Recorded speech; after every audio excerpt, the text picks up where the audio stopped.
Almost Catholic, the journey home. Today we're talking about Saint Elisabeth. It's November the 17th is her feast, and it amazes me in looking at these saints how many of them are so pious and loving the Lord at such an early age. At the young tender age of 4, Saint Elisabeth was in the chapel, and she was praying and she was going before the Lord. Just totally amazing. This has to be a gift from God. And as I said, it's such a common thing, again, amongst the saints. So welcome to Saints of the Day.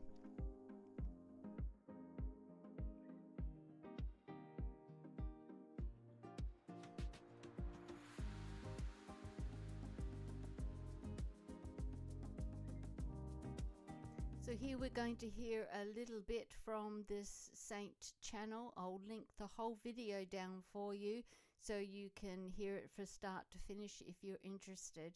But here is just a little snippet. They talk about the government falling. When she was young, she was betrothed to somebody when she was very young at 4 years old, and they didn't, consummate the marriage in those days until they're much older.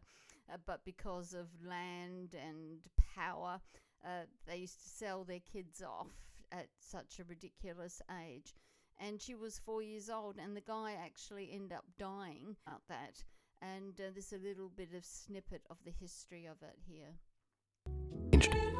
Elisabeth of Hungary's parents betrothed her at the age of 4 to a young German nobleman named Ludwig, and sent her away as a child to live in his family's court.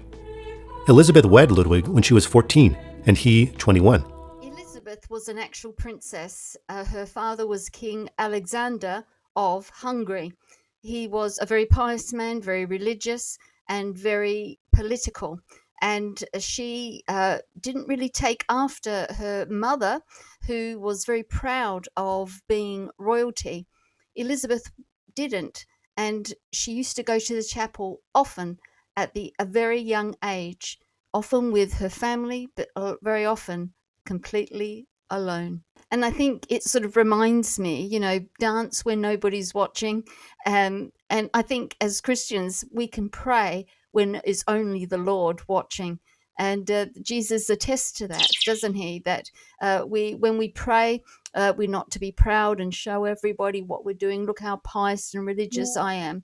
But come into the Lord's house quietly. And this is exactly what Saint Elisabeth did quite naturally. The young Princess Elisabeth was so dedicated to the Lord that when she entered the chapel, she would take her coronet off. And her mother would say, "Why are you doing that?" Because her mother never did. No, none of the other princesses or the ladies took their headgear off, but she did. And she looked to her mother and said, "Well, my Lord wears a crown of thorns, and there's, like in today's speaks, no way am I going to be wearing a coronet full of jewels. I want to go before the Lord as I am," which just speaks amazingly to her humility before the Lord. It was typical of her era, and of many other eras too, that Elizabeth would marry at 14. She was ready, and became a contented, serious, and successful wife and mother, bearing 3 children, while still a teen. Before Ludwig left on crusade in 1227, he and Elizabeth vowed never to remarry if one were to die before the other. Then Ludwig died on his way to the Holy Land. Elizabeth was distraught, but fulfilled her promise. So at the age of 20, her already pious and prayerful soul waded into deeper Christian waters. Her mortifications became more rigorous, her financial generosity more total, and her prayer time more all-consuming. Most of all, Elizabeth's life now began to revolve almost uniquely around the poor, the aged, and the sick. She opened a hospice near a relative's castle, and there welcomed anyone in need. Elizabeth died at the age of 24 on November 17, 1231. Miracles were attributed to her intercession soon after her burial, and testimonies to her holiness were collected so rapidly that she was canonized by the Pope just 4 years after her death. In 1236, a shrine was dedicated to her memory in Marburg, Germany, and her remains were transferred there amidst great ceremony. Pilgrims continued trekking to her shrine throughout the Middle Ages, until a Lutheran prince, full of dissenting Protestant spit and vinegar, removed Elizabeth's relics from her shrine in 1539. They have never been recovered. And we see this a lot in the saints, that they go through really difficult childhoods, many of them.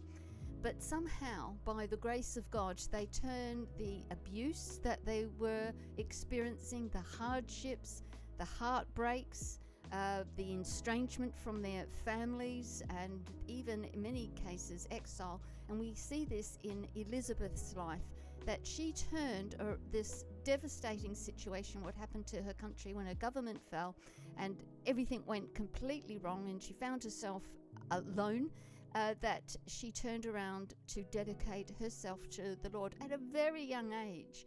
Nobody told her to do this. She did this completely on her own. It's by the grace of God. It's absolutely amazing that when we see the divine mercy and God in action like this.